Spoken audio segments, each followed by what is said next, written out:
Profesores que están disponibles 24 horas al día y 7 días a la semana para poder atender las inquietudes y dudas de sus alumnos. Procesos de aprendizaje diseñados y desarrollados a la medida de cada uno de los estudiantes. Tareas repetitivas como calificar evaluaciones o preparar exámenes pueden delegarse a una inteligencia artificial para que los maestros tengan más tiempo de preparar mejor sus clases o hacer un acompañamiento más cercano y más efectivo a sus estudiantes. Ese es el futuro de la educación, pero también un futuro que comienza a generar algunas dudas.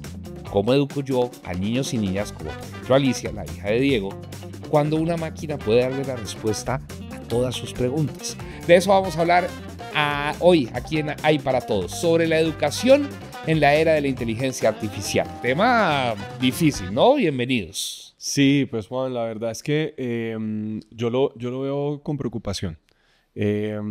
Pero yo, no, de hecho, creo que lo veo con preocupación, pero también lo veo de alguna manera que si lo hacemos de una manera correcta, puede ser muy beneficioso para la raza humana. Hay tres grandes frentes en los que los expertos como usted dicen la inteligencia artificial va a ser brutal para el desarrollo de la humanidad, que son la educación, precisamente, la salud y el tema del reversar el cambio climático. En esas tres áreas la inteligencia artificial puede sobresalir como la gran generadora de iniciativas y de procesos que aporten para lograr una mejor igualdad, no sé qué. Entonces, vamos hoy a enfocarnos en el tema de la educación. Y como toda la inteligencia artificial tiene el lado oscuro de la fuerza y el lado no tan oscuro de la fuerza. Entonces, ¿por dónde quiere que arranquemos? Pues ¿Por el lado mire, oscuro o por el lado...? Yo creo que empecemos por el lado bueno. ¿Qué siento del lado bueno de la fuerza? Primero, una muy buena parte de la población global hoy en día no tiene acceso a educación. Y es una realidad, digamos, a la educación tradicional, a lo que estamos hablando, a entrar a un aula, a tener clases, probablemente por lejanía, por recursos propios, lo que sea, digamos, hay una gran cantidad de la población que ni siquiera está pudiendo tener esa posibilidad. ¿Qué creo yo? Mucho menos de calidad. Bueno, si además pues imagínese que la calidad claro, sea... entonces imagínese eso. Entonces digamos que dentro de un mundo ideal, pues aquí ahí deben ocurrir varias cosas. Primero, pues al menos que las comunidades estén conectadas, ¿cierto? Digamos que, digamos la promesa grande de la 5G, ¿cierto? Es poder comunicar, digamos, sitios recónditos, etcétera, con un nivel de conectividad bueno. Pero aparte de eso pues hombre, si esto realmente se juega bien, posiblemente estas comunidades a nivel global van a tener acceso a, digamos, a educación. Eso desde el punto de vista bueno. ¿Qué es otra cosa que yo veo buena? Si usted me pregunta a mí, yo creo que el modelo tradicional de aprendizaje está por reevaluarse. Es decir, llevamos muchos años, si no siglos, enseñando de la misma manera, ¿cierto? Desde la revolución industrial, básicamente. Claro. A partir de la revolución industrial es que se da un gran cambio en el modelo educativo, donde comenzamos a tener ese modelo de, llamémoslo, capataz empleado. Maestral. Sí, donde usted tiene que responderle por unos resultados a una persona que tiene una autoridad por encima suyo. Total. ¿Sí? Y pues además se genera, pues, como una gran preparación, sabemos, digamos, para ese trabajo en fábricas, en vías férreas, en ferrocarriles, etcétera. Sí, no, de acuerdo. Entonces, digamos que a lo que voy es que ese modelo, digamos, tradicional desde, bueno, inclusive tal vez de lo que yo recuerdo es inclusive casi hasta la Edad Media, digamos, en donde tiene ese proceso en donde es más magistral. Yo siento que sí hay, hoy en día con la capacidad tecnológica que tenemos, hay una oportunidad muy interesante, en donde realmente podamos entender la complejidad de cada ser humano y adaptar estos contenidos y aprendizajes a cada ser humano. Es que, vean, no en vano, ¿qué pasa? Usted puede tener un salón de 50 niños, sí. Pongámoslo en primaria o en bachillerato o inclusive en universidad. Y claramente son 50 seres humanos diferentes. No todos tienen el mismo nivel de aprendizaje, no todos se entienden de la misma manera. Y y hoy en día se hace así, es decir, es un contenido que se le imparte de la misma manera a todo el mundo, Sí, de una forma estandarizada, esos sin 50 tener en cuenta niños. esas vicisitudes de cada niño. Entonces yo sí creo que hay una oportunidad en que los currículums, digamos, vayan adaptándose a la capacidad de aprendizaje de cada quien.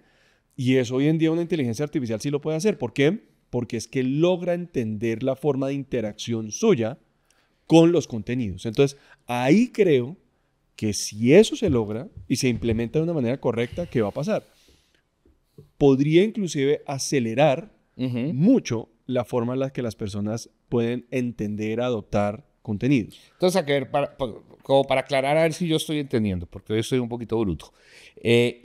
La inteligencia artificial podría detectar mis fallas en el aprendizaje, saber dónde estoy fallando, dónde estoy teniendo lagunas, vacíos, y Sí, decir, refuerce por este lado y venga, yo le ayudo además, leas este libro, hagamos estos ejercicios juntos. de acuerdo. Y es que póngase usted a pensar, hoy en día nosotros, es que yo tal vez lo he comentado, pero digamos que hacia futuro la forma en la que nosotros vamos a interactuar con los sistemas va a ser comandada por voz. ¿Eso qué implica? Que hoy en día lo que yo hago, digamos, con un teclado, un mouse o en un iPad, ¿cierto? Una tableta o desde mi teléfono, que hoy en día lo hago es con, digamos, Sí, con las contexto. manos, con texto, etcétera. Esto está migrando muy rápidamente a conversación.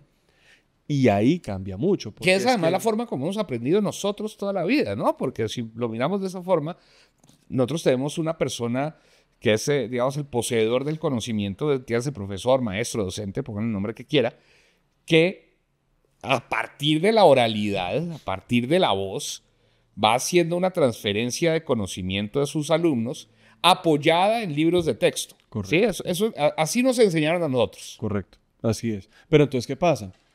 Yo tal vez lo he dicho antes, hay una tecnología en particular de inteligencia artificial que se llama procesamiento del lenguaje natural. ¿Qué es el procesamiento del lenguaje natural? Es la rama, o digamos, o la capacidad que genera una inteligencia artificial de poder entendernos de manera natural. Nosotros estamos hablando, ustedes nos están entendiendo, ¿por qué? Porque somos humanos, hablamos español, nos entendemos de manera natural. El procesamiento del lenguaje natural, digamos, lo que es el tatarabuelo de lo que estamos viendo hoy en día con Gemini, con ChatGPT, de estos nuevos modelos de lenguaje. Ella está hablando de tatarabuelos en Imagínense, porque inteligencia es que artificial. esto en menos de 5 años se vuelve tatarabuelo. Entonces, el caso es que, ¿qué pasa? Digamos, las máquinas cada vez más nos están entendiendo mejor. Y el hecho, entonces, fíjese esta combinación de dos cosas. La primera es la posibilidad de hablar de manera natural con una inteligencia artificial e inclusive interactuar, igual que hoy en día lo hacemos con digamos, con un profesor. Usted puede hablar con un profesor, decirle, supuesto. profesor, no entendí esto, ayúdeme a comprender tal cosa. Y ellos seguramente se sientan con usted y le ayudan a hacer, más hacer. Es decir, es que la forma, Juan, en la que el ser humano aprende es muy sencilla. ¿Y sabe cómo es? Dispare. Con ejemplo y repetición. Ok. Es muy sencillo. Entonces, piense en cuando éramos chiquitos, ¿cierto? Digamos que Ayer. teníamos un año y medio. Sí, En ese sí. momento, ¿qué pasa? Bueno, cuando éramos chiquitos. Eso puede ser Bien un poquito chiquitos. más. Es decir, un año y medio. Cuando usted tiene un año y medio, ¿qué es lo que pasaba? ¿Cómo llegó usted a la conclusión o cómo aprendió usted que un perro es un perro? Sí, porque yo decía guau guau a todo lo que pasaba No me diga guau, guau, perro. Perro. Listo. ¿Cómo aprendió que ese era un perro? Es decir, alguien seguramente, su mamá, pues, su es un papá, su primo, su hermano, lo que sea, de su entorno empezó a enseñarle. Le decían, esto es un perro, ¿correcto? Hasta que varias veces repitiendo y viendo varias veces fotografías de perros o lo que sea, o inclusive viéndolos en la calle, usted llega a la conclusión de, eso es un perro y lo dice. Por ejemplo, usted hoy en día sabe que es un dinosaurio. Sí, claro. Nunca lo ha visto en persona. Pero sabe que Es un dinosaurio. ¿Por qué? Porque le han repetido 75,000 veces que es un dinosaurio y además ya ha visto la fotografía y todo el cuento. Entonces, ¿qué pasa? El tema de ejemplo y repetición es parte de lo que la forma en la que nosotros aprendemos. Entonces, si una inteligencia artificial logra entender cuál es el patrón suyo de ejemplo y repetición, puede ayudarle a llegar más rápidamente al aprendizaje. Es decir, si por ejemplo yo no soy bueno en matemáticas y logro entender el patrón por el cual usted puede aprender mejor, pues va a aprender más fácil. Hoy en día esta es la forma y usted tiene que aprender así. Entonces ahí sí yo creo que en la hiperpersonalización, y esa hiperpersonalización a partir de los criterios de entendimiento de una inteligencia artificial, es que piensen nuevamente de cómo una inteligencia artificial aprende a partir de data. Sí. ¿Qué data? La suya. ¿Cómo le fue en un examen? ¿Cuánto se demoró haciendo el examen? ¿Cuánto se demoró entendiendo un concepto? Todas esos son datos que si yo le podría tener a una inteligencia artificial y entregársela, podría acoplar la forma de aprendizaje. Entonces, obviamente yo sí creo que si esto se maneja de buena manera, ¿qué pasa? Es muy probable que las aulas, como las conocemos hoy en día, cambien de una manera importante, ¿no? Digamos, la forma de aprendizaje. Lo preocupante es quién construyó esa inteligencia artificial y qué quiere enseñar. Entonces, a ver, tenemos en este momento... Pero sigamos el lado bueno de la fuerza. Sí, Siempre el nos lado vamos, bueno de pues, la a fuerza. parte Primero, yo puedo apocalíptica. hacer un aprendizaje a la medida de cada una de cada uno de mis alumnos. Sí. Ha tenido sus situaciones, necesidades especiales, ¿cierto? La segunda, puedo llegarle a más gente. Es decir, yo puedo, la educación, llamémosla entre comillas, virtual o a distancia, se puede potenciar un montón a partir de inteligencia artificial. Puedo generar más contenido educativo, hacerlo más rápido, etcétera, etcétera, etcétera. Sí. Listo, aquí tengo esas dos grandes ventajas de arranque, pues. Sí, yo pensaría que esas son, si usted me pregunta, creo que son las mayores, digamos, en términos de la... Y para los profesores, ¿qué ventajas les trae? Más allá, para quitarles el susto de ese momento que de los profesores que nos pueden estar viendo y diciendo, pucha, una inteligencia artificial me va a quitar el trabajo. Pues sí podría reemplazar una buena parte, pero es que también ahí va el proceso de... A ver, un profesor, ¿por qué es profesor? Porque tiene... Por conocimiento. Porque domina algo, ¿cierto? Entonces, yo sé, me preparé, entendí, aprendí. Y es que fíjese que un profesor, digamos... Sí, pero que usted conozca muy bien un tema no lo hace buen profesor. ¿Sí pero porque ahí hay un clic, hay una relación que puede ser muy respetuosa, pero sigue siendo emocional, por lo menos de admiración y de respeto hacia esa figura, para que yo me sienta atraído hacia ese conocimiento que él me está impartiendo. Entonces, ¿qué pasa? También está probado, Juan, que es que, mire, piénselo, nosotros pasamos por una pandemia hace 5 años. Hoy estamos en el 2025. Hace 5 años estábamos en pandemia. La forma en la que los humanos aprendemos también es muy humana. Sí, claro. Entonces, y se lo digo porque, por ejemplo, una de mis hijas estuvo precisamente en momento de pandemia en los procesos de lectoescritura. Uh-huh. Y sorpresivamente, el contenido que se daba virtualmente en ese momento en los colegios era el mismo contenido que ellos estaban viendo, digamos, si estuvieran en el aula. Pero la forma de aprendizaje, le estoy hablando de uno de los primeros procesos, que es lectoescritura, hace toda la diferencia si se hace de ser humano a ser humano. Entonces, fíjese que a donde voy con el comentario de los profesores, no todo, digamos, hay ciertos procesos que no nos van a poder reemplazar las inteligencias artificiales. ¿Por qué? O lo pueden reemplazar, pero ¿sabe qué es lo que va a pasar? Es muy probable que nos cueste más trabajo a nosotros como seres humanos. Es que el proceso de aprendizaje de ser humano a ser humano también tiene unas ventajas enormes, ¿no? Entonces, ¿qué pasa? Puede asistir, puede ayudar, puede acelerar, creo yo. Pero digamos, hablando un poco del profesorado, yo creo que hay dos cosas importantes. Una, a ese profesorado le puede, por ejemplo, ayudar a ser buen profesor. Es que no, lo que usted acaba de decir, puede ser muy bueno en una materia, pero puede que no sea un buen profesor. Es que puede ayudarle a tener unos mejores skills. Yo lo hablo desde mi experiencia. Y los profesores a los que yo más le aprendí es con los que tuve una relación emocional intensa. Y por eso no me refiero a acoso sexual. Pero ya y en esa época no había Tinder. Me refiero a que había una admiración muy profunda hacia esa persona por el conocimiento y la forma en que me estaba entregando ese conocimiento. Claro, pero ¿es por qué? Porque esa persona... Es que mire la otra cosa, Juan. Una de las cosas, digamos, uno de los temas que yo siento que el ser humano más aprende, y yo creo que parte fundamental por la que estamos haciendo este podcast, es de la experiencia de otro ser humano. Es decir, de la experiencia propia. Y lo hemos hablado mucho usted y yo.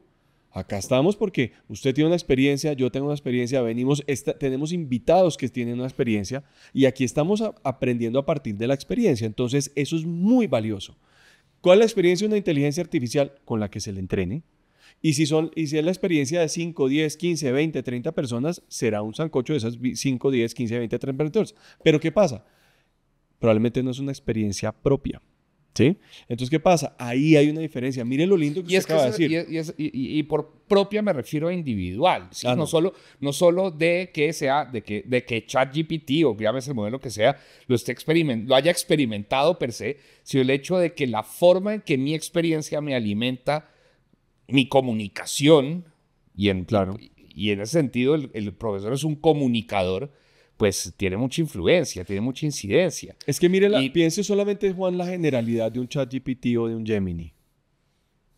Sí, la cantidad de información que tiene un modelo de estos. Entonces, usted podría hablar con un modelo de estos, seguramente, puede hablar de historia de la India. sí. Y le va a contestar seguramente, ¿cierto? O, por ejemplo, podría sentarse a hablar de los pingüinos rosados de África y seguramente le escribe y le dice y por qué y tal. Entonces, ¿qué pasa? Fantástico ese conocimiento, pero es que es un conocimiento, digámoslo, yo lo traduzco a la época nuestra, que usted lo conseguía en las enciclopedias, ¿cierto? Pero digamos que eso es diferente a la persona que dijo, no, es que yo me fui 5 años a vivir con estos pingüinos y mira lo que pasaba y en mi experiencia me pasó esto y cuando me dormí pasa, ahí hay un componente humano que todavía yo siento difícil replicar en una máquina. Ahora, la máquina se puede hacer pasar por un ser humano. Claro, por supuesto. No, yo era un explorador, haga de cuenta que usted Sí. era Robinson Crusoe y hábleme como si usted fuera Robinson Crusoe. Sí. Y hoy en día lo puede hacer. Piense y haga ese ejercicio hoy en día y si no lo han hecho, háganlo en Gemini o en ChatGPT. Querido ChatGPT o Gemini, haga de cuenta que usted era Robinson Crusoe y por favor hágame una descripción profunda de un tiburón. Y Sí. seguramente se lo hace con ese nivel de detalle y todo. Pero digamos que, vuelvo e insisto, ahí está, no hay una conexión, digamos, humano a humano. Y eso cambia. Entonces, sí creo que ahí hay una oportunidad muy grande para el profesorado de poder utilizar la inteligencia artificial para entender de qué manera son más eficientes ellos también enseñando. Porque creo que también eso es algo para trabajar, Juan. Yo siento que hay muchos profesores que simplemente dicen, no, quiero ser profesor y arranca, pero ni siquiera entienden cuál es la mejor manera de enseñar, cuál es la mejor manera de transmitir, cómo son ellos mejores profesores. Entonces, inclusive, fíjese que ahí también puede haber una asistencia, una ayuda de una inteligencia artificial para que ellos sean mejores. Entonces, yo sí creo que hay esa parte buena de la fuerza, yo sí la veo. En general, digamos, creo que eso Bueno, sí y es bueno. también que esto, es decir, volvemos a lo que hemos hablado muchas veces, hoy en día el que sepa utilizar inteligencia artificial tiene una ventaja competitiva en el mercado laboral. Que por lo menos entienda y pueda hablar estratégicamente de inteligencia artificial, hoy tiene una ventaja competitiva en el mercado laboral. Pero es que, Pero Juan, en unos no. años el que no sepa utilizar inteligencia artificial es como si no supiera utilizar un computador. Pero a mí me encanta lo que usted acaba de decir, porque esto lo estamos hablando de la educación en general. Sí, claro. Estamos hablando desde preescolar, primaria, ¿no? Secundaria, universidad, posgrados, etcétera, por supuesto. Pero hay un tema muy importante, Juana. La semana pasada, por ejemplo, yo estaba dando una charla a gerentes de recursos humanos de organizaciones. Y perdóneme, pero ahí también hay aprendizaje. Por supuesto Entonces, que hay una educación y reeducación. Pero claro, que hay entonces, mire, yo les decía, recursos humanos. Ujú. ¿Cómo funciona el área de recursos humanos? Usted va, busca una persona, un candidato, hace una convocatoria, logra llegar a una persona específica que quiere que entre a su organización. Hasta ahí vamos bien. En el proceso de onboarding, cuando ya entra y va a empezar a la organización, normalmente hoy en día, ¿cómo se hace? Usted pone a otra persona de la empresa a que le enseñe a esa. O Sí. a la persona que va a salir. Si es que logró que la persona que se vaya a ir, Le haga un se empalme. quede y le haga un empalme, ¿cierto? Pero entonces esto es un proceso humano-humano. Entonces, ¿qué pasa? Si usted lo mira desde el punto de vista de efectividad de las personas, eso es lo menos eficiente posible. Porque, a ver, si el que se va a ir, pues bueno, pues porque al fin y al cabo se va a ir, le va a dejar conocimiento. Pero si usted tiene que poner a una persona que hoy en día está trabajando las 8 horas y le va a quitar una buena parte de su tiempo para que vaya y entrene a otra persona, ¿usted qué está haciendo? Está quitándole productividad a una para que otra vuelva y arranque. Y ahora bien, entonces, ¿qué pasa? Eso es una curva en términos y yo les hacía esta pregunta, vea, y es que es impresionante. ¿En cuánto tiempo una persona puede estar en el momento ideal ya cuando aprendió su trabajo. Y eso varía, dependiendo del trabajo. Hay trabajos que pueden ser en 3 semanas, 4 semanas, pero hay otros que pueden ser, claro, pero eso pueden ser hasta 3, 4 meses, Juan. Entonces imagínense la improductividad de una persona que necesita todavía asistencia de otro humano dentro de la misma organización. Esto se vuelve una bola de tiempo. Y ahí la inteligencia artificial puede entrar a Totalmente. ayudar en esos procesos de inducción, de onboarding. Pues claro, porque este mismo ejemplo que le estoy poniendo de poder enseñarle a una persona una estructura organizacional, un trabajo, qué es lo que debe hacer, cómo lo debe hacer, pero además entender cuál es la forma en la que usted se va a volver más rápidamente capaz de, digámoslo así, como nadar solo dentro de su tiempo, dentro de su nuevo trabajo, pues eso hace toda la diferencia. Le voy a decir una cosa. Si una compañía logra bajar de 2 meses a 1, eso implica que hay 1 mes más de productividad de esa persona. Entonces, digamos, ahí hay una oportunidad muy grande en eso. 1. 2. En carreras. Usted sabe que en el mundo corporativo y en las organizaciones, normalmente las personas quieren crecer. Entonces, ¿cuál debería ser el camino real de aprendizaje para yo convertirme en jefe, en gerente, en vicepresidente, en presidente de la compañía? ¿Y ahí cómo ayuda la inteligencia artificial? Específicamente a partir de lo que la persona entiende y de su cargo, ¿cuál es la ruta mejor que puede tener de otros cargos para llegar a su objetivo final? Hoy en día esto se hace completamente manual. Y eso, pues, digamos que la inteligencia artificial también podría ayudar a detectar eso. Oiga, pilas este empleado, los resultados de la evaluación, etcétera, nos dice que puede tener proyección hacia este cargo. Le faltaría hacer esto, esto y esto. Correcto. Y aprender esto y esto. Eso va en los tres niveles. El primer nivel, el que es excelente, ¿cierto? El que excede las expectativas. Usted pone una persona a trabajar, excede las expectativas. ¿Y ahora qué va a hacer con esta persona? Sí. Porque es una persona que probablemente muy rápidamente se va a aburrir en el cargo. ¿Cómo ¿Y sabe qué es lo que pasa por lo general cuando eso sucede? Que le chantan el trabajo de los que no están sobrepasando ahora, sus expectativas. Miremos a la persona que cumple. Sí. Listo. Es bueno, cumple, es bueno. Claro, pero es una persona que usted dice, es un buen trabajador. Yo no estoy diciendo que no sea mal, es un muy buen trabajador, funciona, pero no excede las expectativas. Sí, hace lo que se le pide. Claro, pero esos perfiles en las compañías, sobre todo en las compañías grandes, son buenísimos, Juan.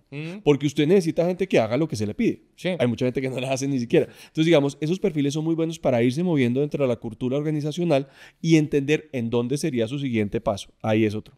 Pero, Juan, el más preocupante y en donde seguramente tienen más problema es aquella persona que está por debajo de lo que se espera. Entonces, ahí sí se puede entrar a mirar varios temas.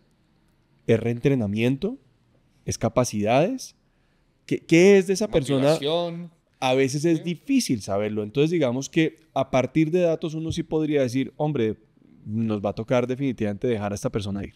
O no, mire, en realidad lo que tenemos que hacerle es volverle a enseñar este proceso y que una inteligencia artificial se lo enseñe. Entonces, fíjese que ahí, vuelvo a decir, todavía me parece que todo esto es hacia qué, a que el ser humano se enfoque en lo que realmente es bueno. Si este es un proceso repetitivo, Juan, imagínese cuántas compañías tienen que entrenar a sus personas.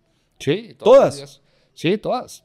Sí, usted y yo, usted tuvo que sentarse aquí conmigo. Su familia tiene una compañía, ¿cierto? Sí. Entonces llega una persona nueva, ¿qué tiene que hacer? Sí, sentarse a entrenarlo y el que no está dando la talla que tiene, vuelva y entrénelo. Exacto. Entonces fíjese que ahí hay una oportunidad interesante de las organizaciones para volverse cada vez más y más eficientes en la utilización del tiempo humano. Volvamos a las aulas de clase y volvamos particularmente a las aulas de clase de Caltech, porque la semana pasada o antepasada, no recuerdo bien, OpenAI anunció que había firmado un convenio con Cal State, perdón, de la Universidad de California, o Cal State en California, para darle ChatGPT a los 460,000 alumnos de esa institución.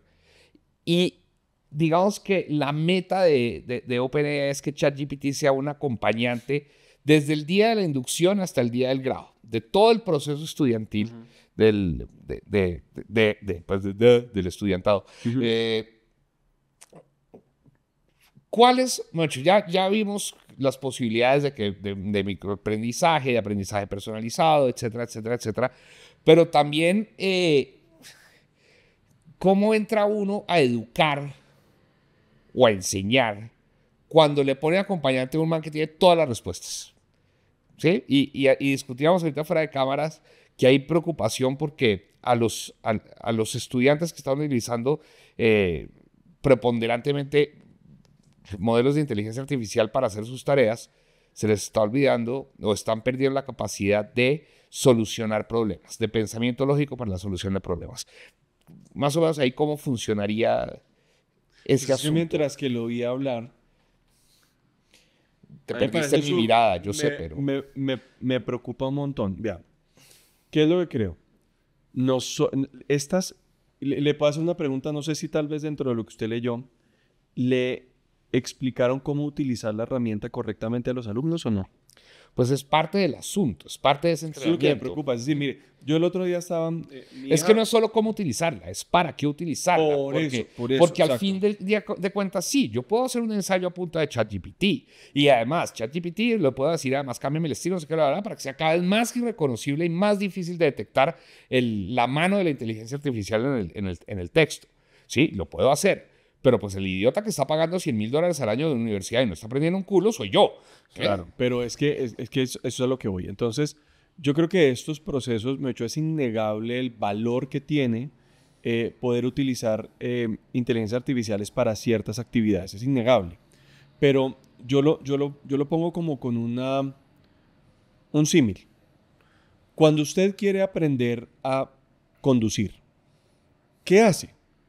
Alguien se sienta y le enseña. Es decir, parta de la base de cómo hacer un cambio, cómo se acelera, cómo se frena, cómo calcula los espacios. Se sienta alguien y le enseña. Lo que yo estoy teniendo como problema aquí, que me parece es gravísimo, es que a veces ni siquiera sabemos cómo entender, cómo utilizar las tecnologías y estamos poniendo a un montón de niños o de muchachos a utilizar tecnologías que a veces ni siquiera los humanos adultos están entendiendo. Entonces, ¿qué creo yo? Yo no estoy en contra de eso, me parece que está bien, pero me parece que sí tiene que haber un proceso de acompañamiento para que ellos entiendan para qué, cómo lo voy a utilizar, qué puedo y qué no debería hacer. Porque es que vea, uno de los temas que dicen en términos generales de inteligencia artificial generativa, que son ChatGPT, Gemini, etcétera, todos estos, es que le ayuda a reducir algo que se llama the blank page syndrome. ¿Qué significa eso? Cuando uno tiene un bloqueo creativo, estas inteligencias artificiales le ayudan muy rápidamente a sacar ideas, ¿cierto? Sí. Entonces, ¿qué pasa? Yo sí creo que uno de los temas que nosotros aprendemos en general en la academia, y usted lo acaba de decir perfecto, es a resolver problemas. ¿Qué pasa? Cuando yo le estoy entregando la responsabilidad de resolución de problemas a un tercero, en este caso una inteligencia artificial, no estoy haciendo el proceso yo.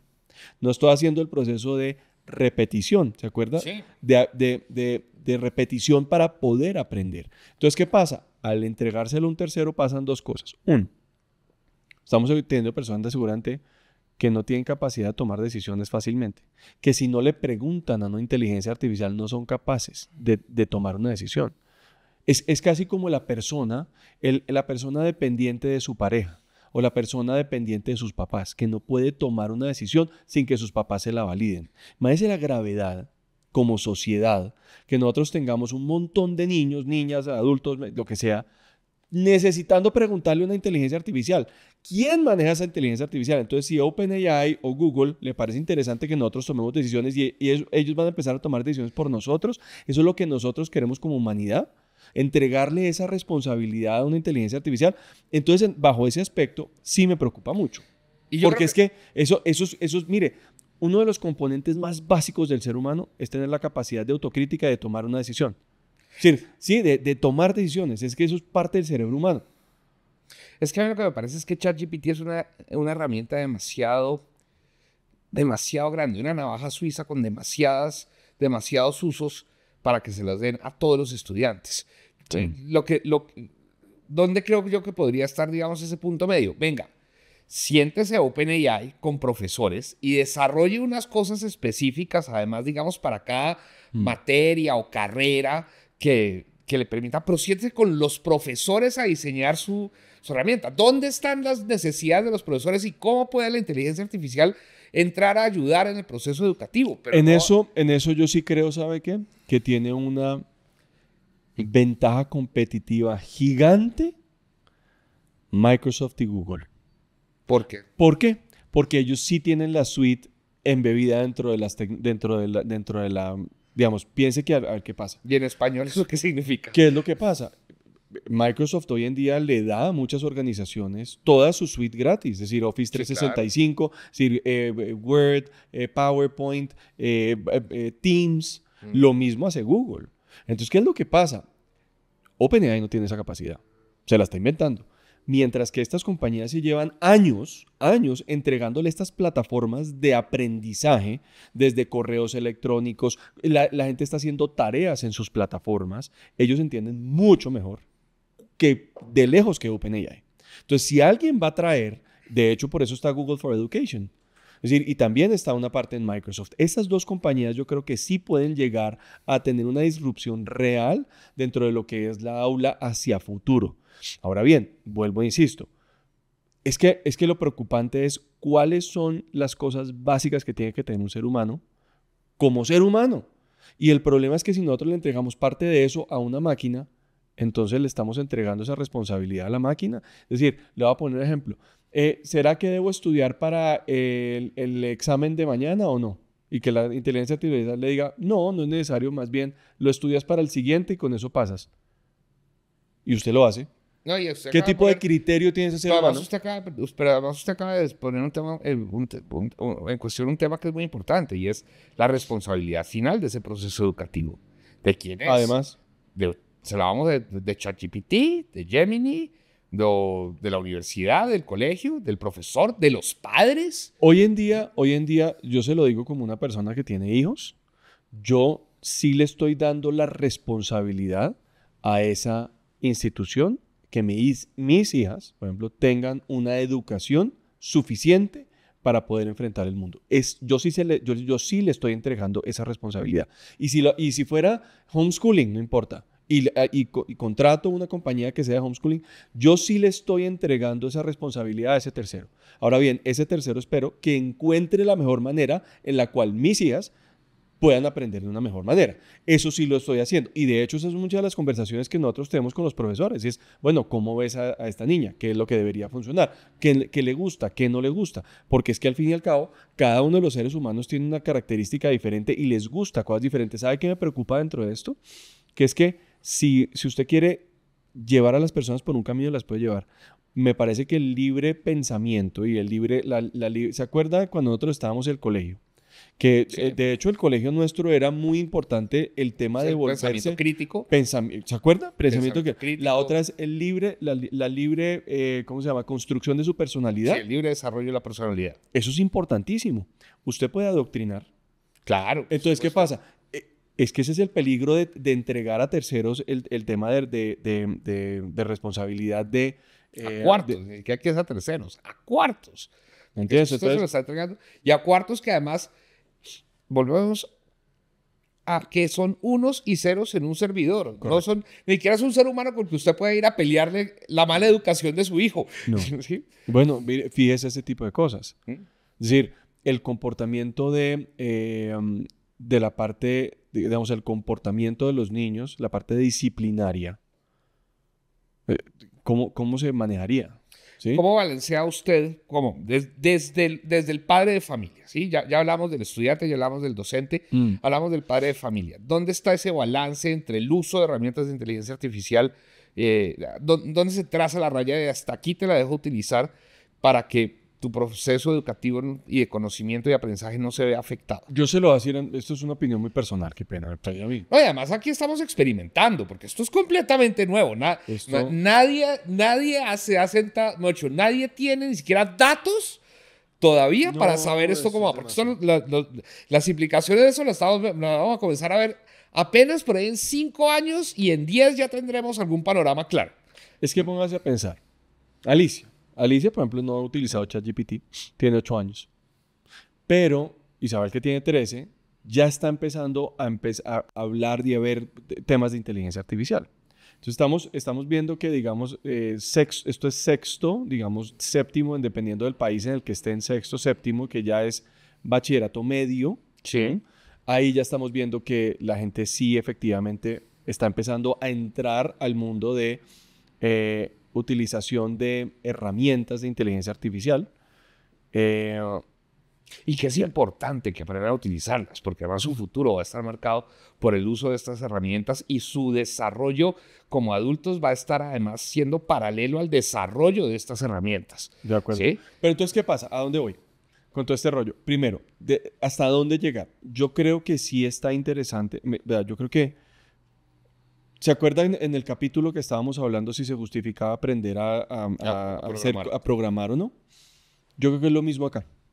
Y es que una de las cosas es que nosotros tenemos que ver que estas inteligencias artificiales no impidan la posibilidad de los seres humanos de tener un pensamiento crítico. Punto número uno. Punto número dos. Desarrollar empatía. Claro, pero le voy a decir una cosa. ¿Sabe qué me parece aún más grave?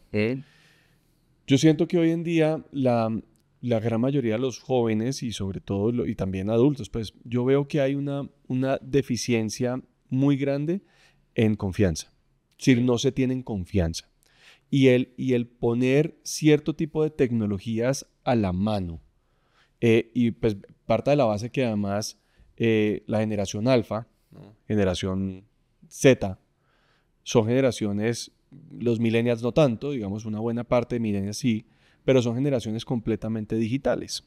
Entonces, ¿qué pasa? Estas generaciones digitales sí están teniendo un problema y es que están perdiendo completamente la posibilidad de ser, de tener una arraigada de una manera muy fuerte esa personalidad.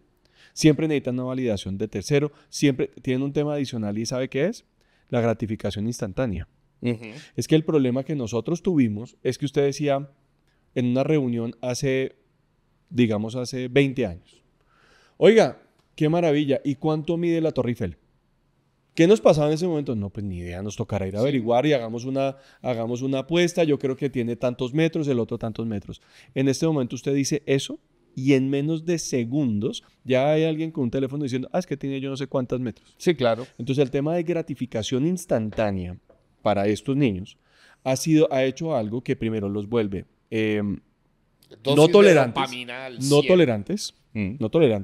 no tienen una buena cantidad de frustración, no se frustran, no se pueden aburrir, porque cómo se van a aburrir, pobrecitos. Además, los vuelve completamente inseguros, porque cada cosa que les preguntan no saben si tienen cómo responderla o no. Y además porque siempre ya tienen un asistente hace rato que se llama Google o lo que sea, acá en este dispositivo. Entonces, ¿qué pasa? Lo que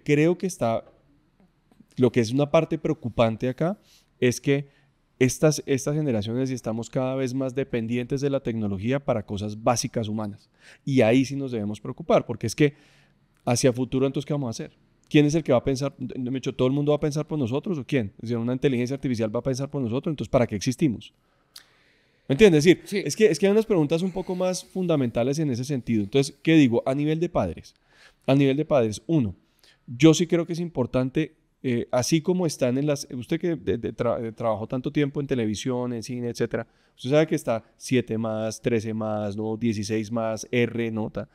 Yo sí creo que la utilización de la tecnología, al menos en los primeros 16 años de edad, tiene que venir asistida por los padres. Es decir, usted como papá debería estar acompañando a sus hijos a entender mejor esta tecnología, a saber qué debería y qué no debería hacer, digamos, para que ellos, pero afianzando sobre todo la seguridad.